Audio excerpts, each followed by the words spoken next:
That is the number R. You've moved on. You think you've healed. But there's a wound you've never dared to touch. The one tied to the woman who first held your soul before the world ever hurt you. Your mother. No one leaves childhood untouched.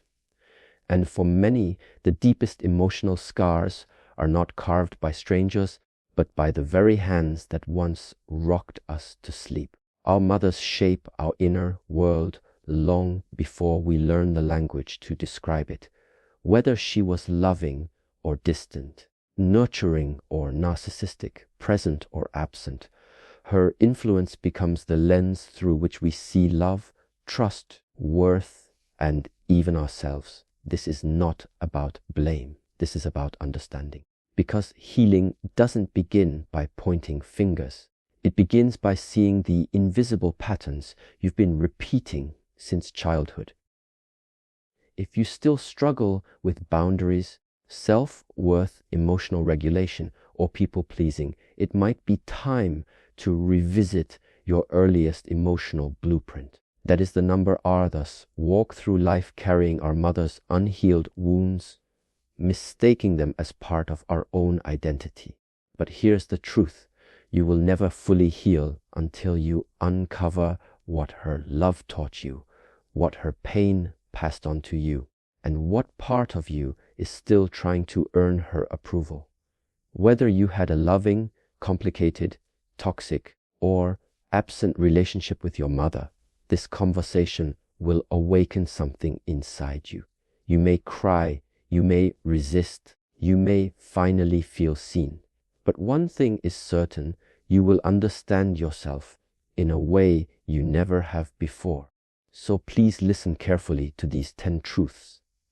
They're not just lessons, they are keys, and one of them might just unlock the part of your heart that's been aching for peace. Number 1, your mother was your first mirror.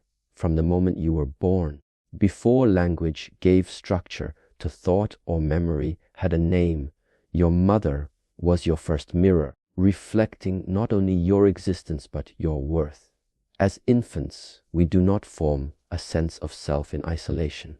We form it through the emotional gaze of our caregivers. The way she looked at you, touched you, responded to your cries or didn't. Those moments became the blueprint for how you learned to value yourself. If her eyes, she was your first mirror, sparkled with joy when she saw you, you internalized the belief that you were lovable. If her expression was often indifferent, stressed or cold, you may have silently concluded that love must be earned, that simply existing isn't enough. Her energy became your first emotional language, long before you knew words like self, worth, or validation. You felt them or the lack of them through her presence.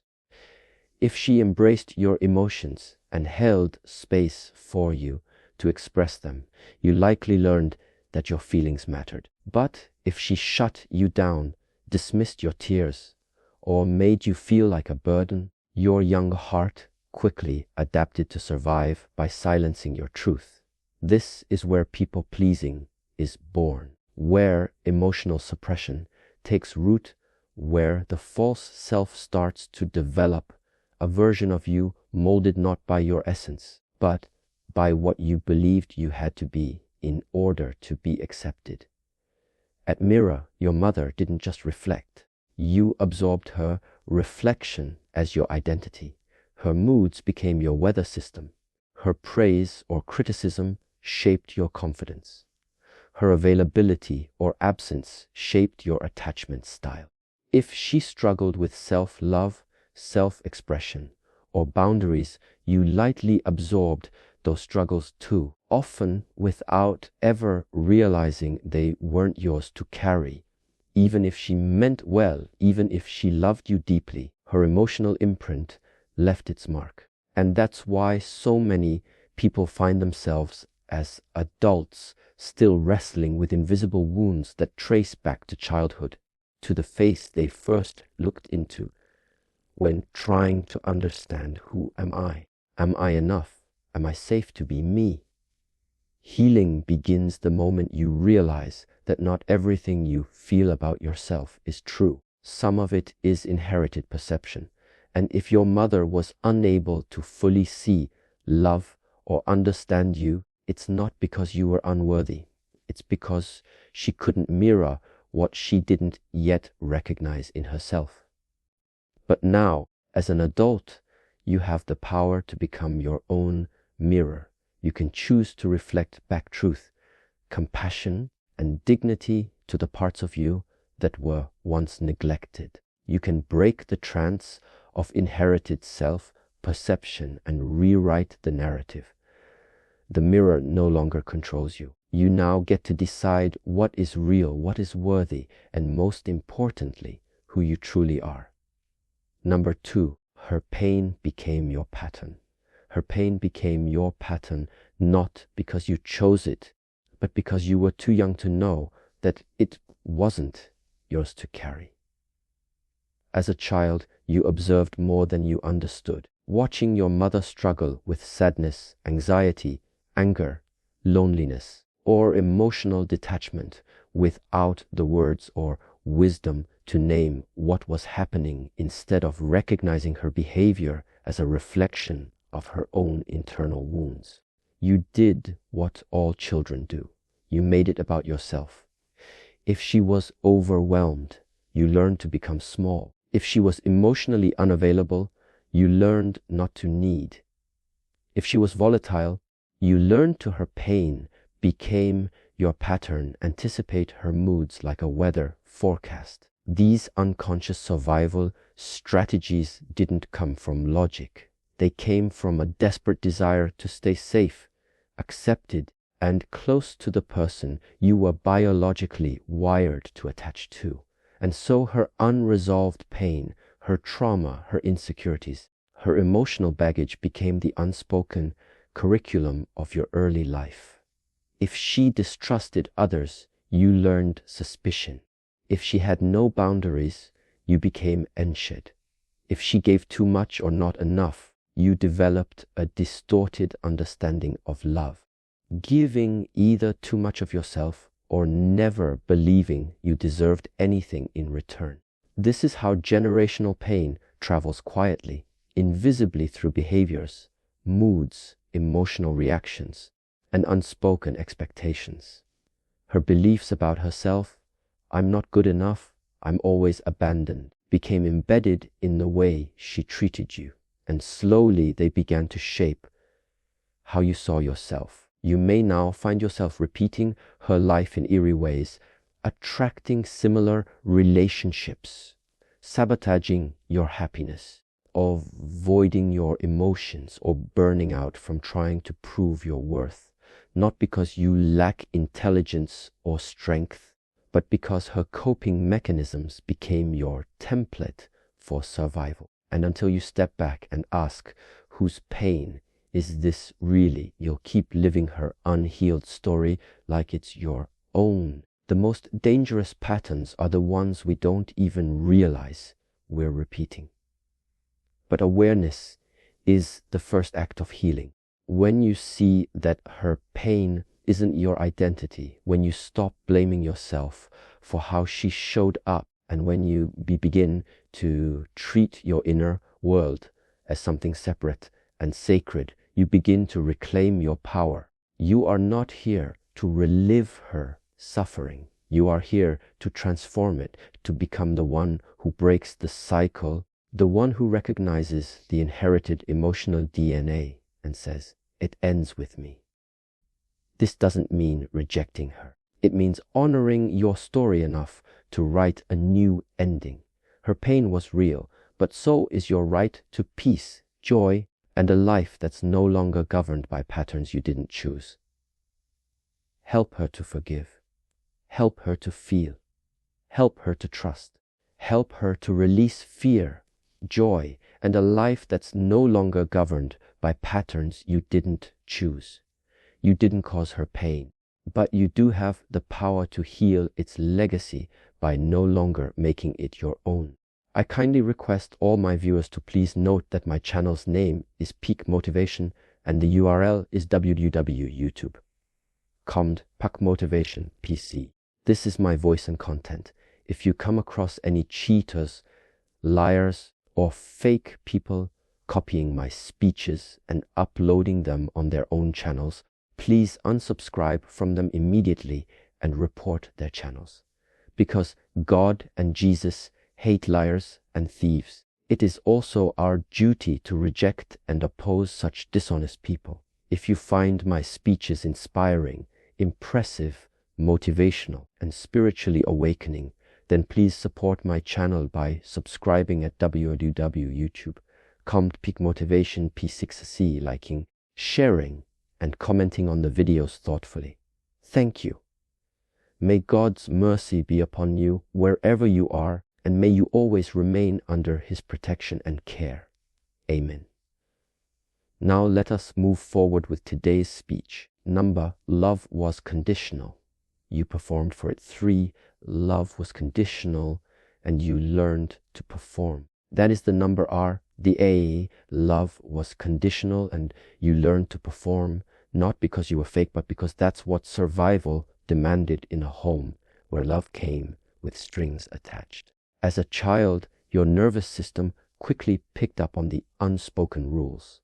Love was earned, not given freely. You may have noticed that affection only came when you pleased her, when you succeeded, stayed quiet, looked perfect, or suppressed your needs to meet hers. Every smile, every hug, every moment of warmth felt like a prize for compliance, not a natural birthright. And when you didn't perform, when you had a bad day, a big emotion, a messy moment, you may have been met with criticism, withdrawal, guilt, tripping, or cold silence.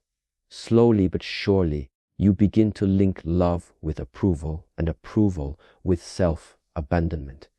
You learned to read the room before you spoke, to anticipate her expectations before you acted, to shape-shift into the child she wanted you to be rather than the soul you truly were. Over time, this performance became second nature, an invisible mask you wore to feel safe and accepted. And though it may have looked like confidence or obedience on the outside, inside you were slowly disconnecting from your authentic self. Your needs, your desires, your voice, they were all edited, silenced, or minimized to maintain the illusion of love.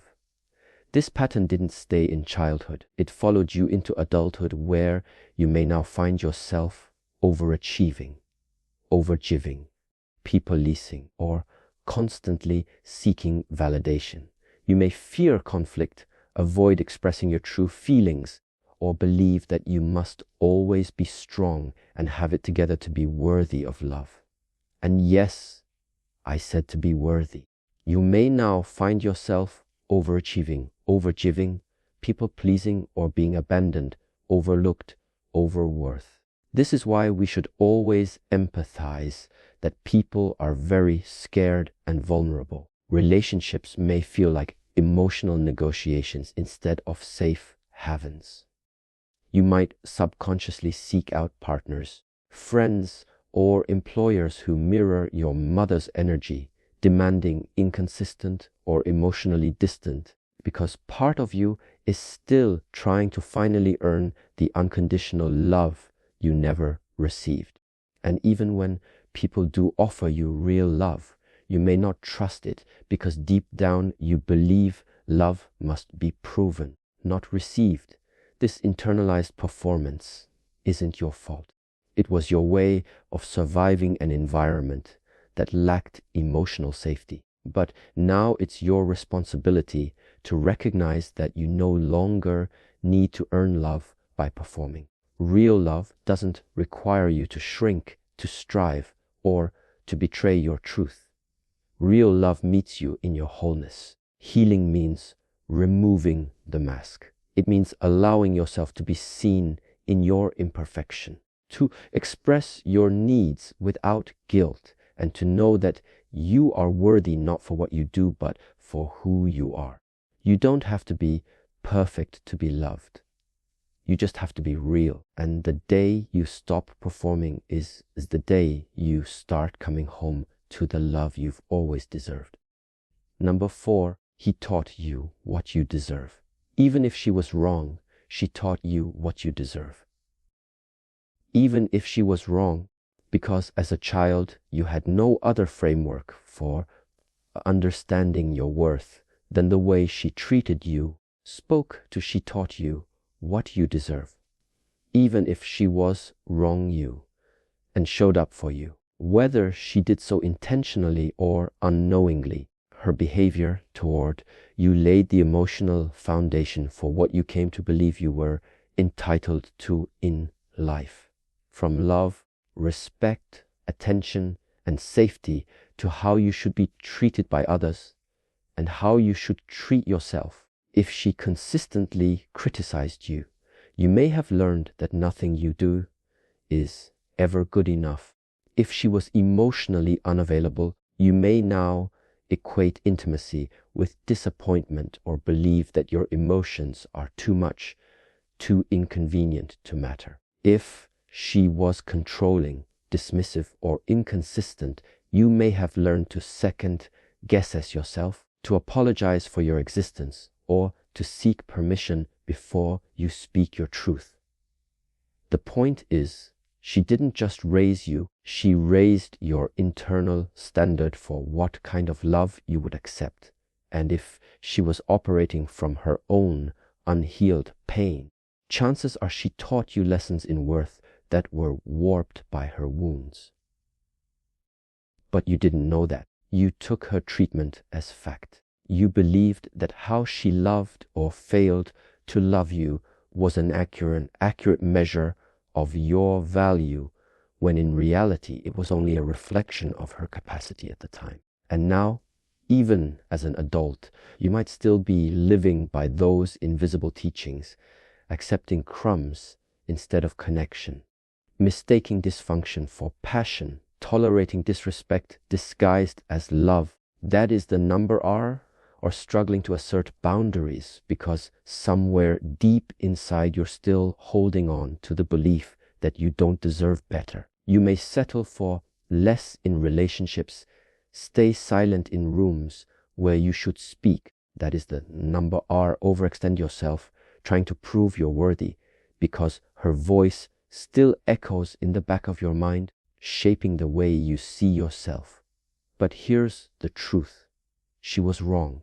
She may have done the best she could. But if her version of love taught you to doubt yourself, to abandon your needs, or to dim your light, to keep peace, then it's time to rewrite those lessons. It's time to rewrite those lessons. You don't have to keep repeating the emotional standards she set for you.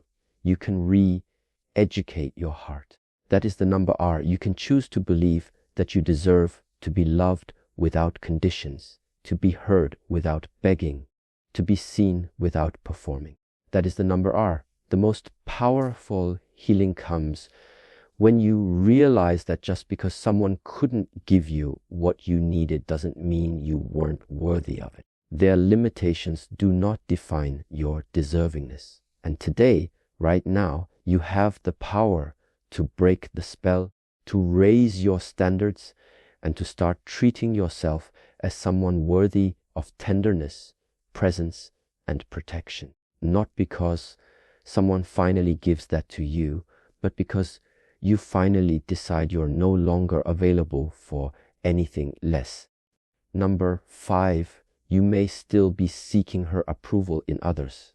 You may still be seeking her approval in others, not because you're weak or unaware, but because the longing to be seen, validated, and loved by your mother doesn't simply vanish with age.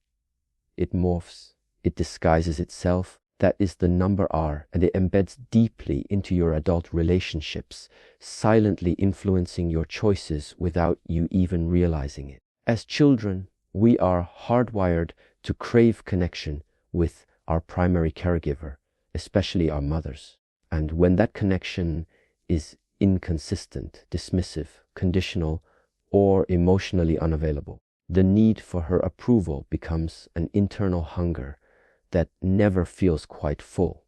Even if you've grown up, built is seeking her approval in everyone's life, and distance yourself from your childhood, you may find yourself drawn to people who echo her emotional tone, partners who withhold affection until you perform, friends who never fully accept you, bosses whose praise feels just out of reach, that is the number R, or social circles that make you feel like you must prove your worth to belong. It's not accidental, it's repetition. It's your inner child unconsciously recreating the emotional dynamic that was never resolved, hoping that this time someone will give you the approval your mother didn't. You may chase success not just for personal fulfillment, but in hopes that anyone will finally say, "You're enough." You may overextend in relationships, becoming the fixer, the helper, the achiever, because you were once the child who believed, if I can just be good enough, she'll love me fully. And even when you receive love, you might not trust it because it doesn't feel familiar. Real healthy love can feel foreign if you were raised on emotional unpredictability. This pattern becomes especially dangerous when you find yourself trapped in cycles of people pleasing, perfectionism, or attaching to emotionally unavailable people, confusing their rejection for a challenge to earn love the way you never could with your mother. But here's the truth that can liberate you. Their approval isn't hers. No one in your life today holds the authority to give or withhold your worth, nor a partner, nor a friend, nor a parent, nor a boss. The validation you've been searching for was never meant to come from others. It was meant to be reclaimed by you. Healing means noticing when you're bending over backwards for acceptance and asking yourself, whose approval am I really chasing? It means realizing that what you didn't get back then cannot be retroactively fixed through others. It must be healed within. When you begin giving yourself the unconditional love, compassion, and validation your younger self always needed, the compulsive need for external approval begins to dissolve. You stop overcompensating. You stop settling. You stop abandoning yourself for temporary validation because finally you understand your worth was never up for negotiation. It was only buried under years of trying to earn love that should have been freely given. And now you are free to become the one who approves of you, not because you've done enough, but because you were always enough. Number 6, she did the best she could, but that doesn't mean it was enough. She did the best she could, but that doesn't mean it was enough. And holding both truths at once is one of the most difficult yet liberating steps on the path to healing. It's easy to get trapped in the polarity of either vilifying or idealizing your mother, especially when you begin to examine your wounds and realize how many of them trace back to her words, her choices, or her silence. But healing is not about blame, it's about clarity. Yes, she may have been doing her best with the tools she had with her own unresolved pain in the circumstances she found herself in. Maybe she didn't have access to emotional education, support systems, or even the freedom to heal herself. Maybe she parented you the only way she knew, repeating what was modeled for her and understanding that can soften your heart with compassion. But compassion doesn't mean denial, because even if she did the best she could, it may still have left you feeling unseen, unloved, misunderstood, emotionally neglected, or even harmed. Her best effort may have still failed to meet your emotional needs, leaving you to grow up with voids you didn't know how to name, but carried in your relationships, your identity, your nervous system. The truth is intention and impact are not the same. She may have intended to love you, but that doesn't erase the pain of feeling emotionally abandoned. She may have sacrificed for you, but that doesn't cancel the effects of her rage, control, or unpredictability. She did her best, but it wasn't enough. She may have provided for you, but that doesn't mean she truly connected with you. And as a child, you didn't just need her effort. You needed her presence, her regulation, her tenderness, her belief in you. When those things were missing, even if unintentionally, the wound was still created. And pretending otherwise out of guilt, obligation, or fear of disloyalty only prolongs your suffering. Your pain is valid, even if she didn't mean to cause it. Your needs mattered, even if they were never acknowledged. And you are allowed to grieve what you didn't receive without making her the villain. Holding her humanity and your hurt in the same hand is not betrayal. It's maturity. It's the point where you stop waiting for her to apologize or become someone she's not. And you start giving yourself what was missing. You begin to understand that forgiveness doesn't require forgetting. And honoring her doesn't require denying your truth. That is the number our healing comes when you allow yourself to stop defending her at the cost of abandoning yourself. It comes when you release the guilt for feeling hurt by someone you love. You are not here to diminish her legacy. That is the number are here to untangle yourself from it so you can grow into the person you were always meant to be. Her best might have built the foundation, but now it's your turn to renovate, to repair, and to rise. Because your healing doesn't depend on her doing more. It depends on you finally doing what's enough for your own soul. Number 7, you don't have to become her or her opposite. You don't have to become her or her opposite, because either extreme is still a reaction to her, not a reflection of your authentic self. And as long as your identity is shaped in opposition or imitation of your mother, you're not truly free. It's a subtle but powerful truth. When you unconsciously replate her behaviors, her emotional shutdowns, her overfunctioning, her self-sacrifice, her harsh inner critic, you're living her unhealed patterns, passing down pain, not because you want to, but because it feels familiar, automatic, even normal. On the other hand, when you swing to the opposite pole, vowing never to be like her, suppressing any trait that remotely resembles hers, becoming hyper-independent, emotionally distant, or overly permissive, you're still defining yourself through her. Whether you're mirroring her or rebelling against her, she's still writing the script, and your life remains an echo of hers instead of an original voice.